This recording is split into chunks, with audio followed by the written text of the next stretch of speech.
अस्य श्रीरामरक्षास्तोत्रमन्त्रस्य बुधकौशिक ऋषि श्रीसीतारामचन्द्रो देवता अनुष्टुप्छन्दः सीताशक्तिः श्रीमान् हनुमानकीलकम् श्रीसीतारामचन्द्रप्रीत्यर्थे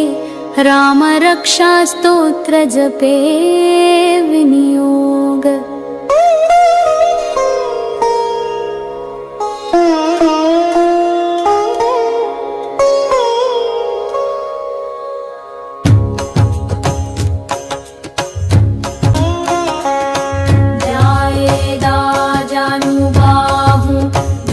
शरधनुषं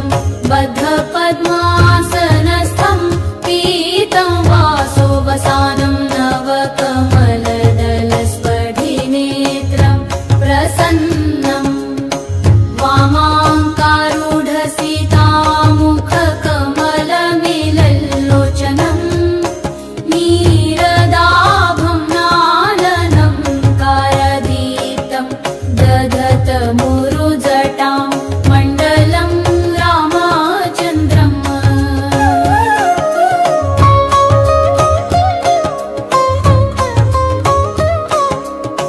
चरितं रघुनाथस्य शतकोटिप्रविस्तरम् एकैकमक्षरं पुंसां महापातकनाशनम् ध्यात्वा नीलोत्पलश्यामं राम राजीवलोचनं जानकी लक्ष्मणोपेतं जटामुकुटमण्डितं सासितूणधनुर्बाणपाणि नक्तञ्चरान्तकं स्वलीलया जगत्रातुमाविर्भूतमजं विभुम्।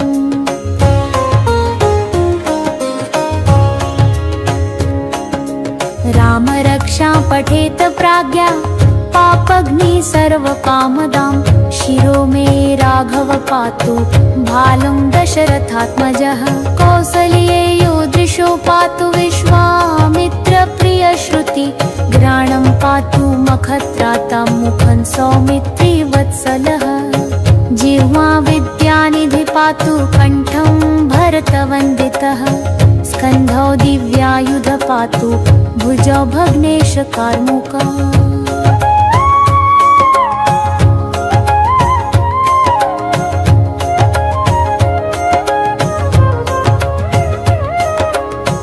करो सीतापति पातु हृदयं जामदग्नजित मध्यं पातु खरध्वंसी नाभिजाम्बवदाश्चर्यः सुग्रीवेशकटी पातु सख्थिनी हनुमत्प्रभुः पुरुरघुतम पातु रक्षकुलविनाशकृताः जानुनी सेतुकृत् पातु जङ्घे दशमुखान्तकः पादो विभीषण श्रीद पातु रामखिलं वपुः।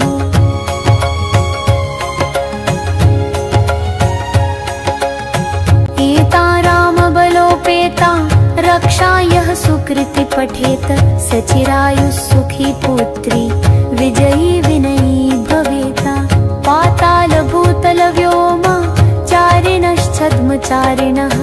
न द्रष्टुमपि शक्तास्ते रक्षितं रामनामभिः रामेति रामभद्रेति रामचन्द्रेति वा स्मरन् नरो न लिप्यते पापैर्भुक्तिमुक्तिं च विन्दति।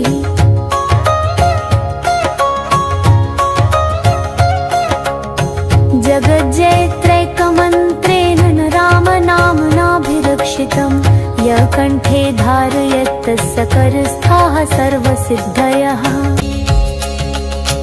वज्रपञ्जरनामेदं यो रामकवचं स्मरेत् आयाहताज्ञा सर्वत्र लभते जयमङ्गलम्। आदिष्टवान् यथा स्वप्ने राम रक्षामि माहरः तथा लिखितवान् प्रातः प्रबुद्धो बुधकौशिकः। आराम कल्पवृक्षाणां विराम सकल कमलापदामभिरामस्त्रिलोकानां रामः श्रीमानन्दनः प्रभु करुणो रूपसम्पन्नो सुकुमारो महाबलो पुण्डरीकविशालाक्षो चिरकृष्णजिनाम्बरो फलमूलाशिनो दान्तो तापसो ब्रह्मचारिणो पुत्रो दशरथसहितो भ्रातरो रामलक्ष्मणो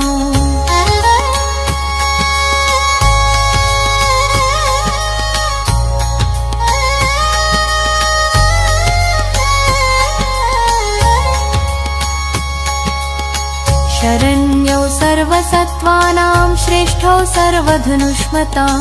रक्षकुलनिहन्तारो त्रायेतो नो रघुत्तमो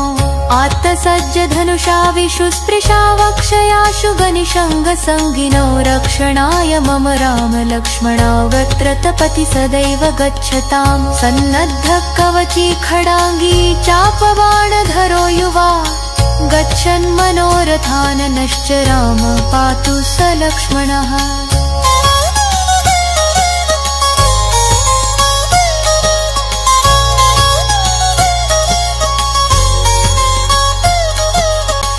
रामो दाशरथी शूरो लक्ष्मणानुचरो बली काकुत्स्थः पुरुषः पूर्ण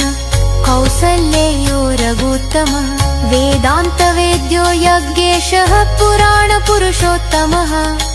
जानकी वल्लभः श्रीमान् प्रमेयः पराक्रमः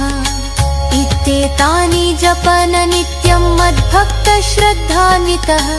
अश्वमेधाधिकं पुण्यं सम्प्राप्नोति न संशयः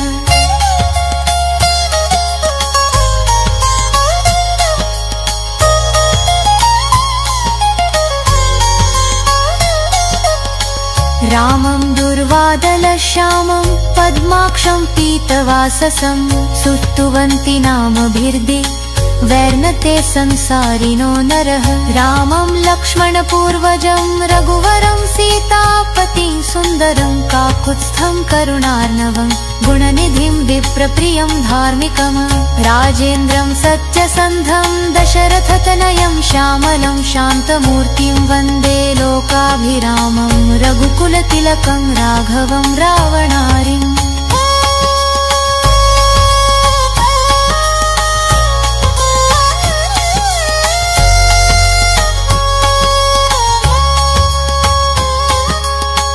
रामाय रामभद्राय रामचन्द्राय वेधसे रघुनाथाय नाथाय सीताय पतये नमः श्रीराम राम रघुनन्दन राम राम श्रीराम राम रणकर्कश राम राम श्रीराम राम शरणं भव राम राम श्रीरामचन्द्र चरणौ मनसा स्मरामि श्रीरामचन्द्र चरणौ वचसा गिरामि श्रीरामचन्द्र चरणौ शिरसा नमामि श्रीरामचन्द्र चरणौ शरणं प्रपत्ते माता रामो मत्पिता रामचन्द्र स्वामी रामो मत्सखा रामचन्द्रः सर्वस्वं मे रामचन्द्रो दयालुर्नान्यं जाने नैव जाने न जाने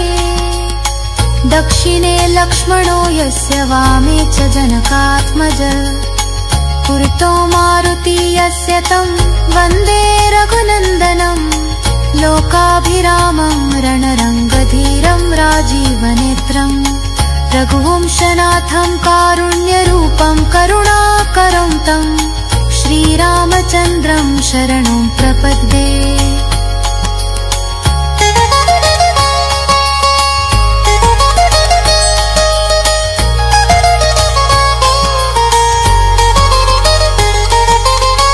मनोजवं मारुततुल्यवेगं जितेन्द्रियं बुद्धिमतां वरिष्ठं वातात्मजं वानरयूथमुख्यं श्रीरामदूतं शरणं प्रपद्ये कूजन्तं राम रामेति मधुरं मधुराक्षरम् आरुह्य कविताशाखां वन्दे वाल्मीकिकोकिलम् आपदामपहर्तारं दातारं सर्वसम्पदां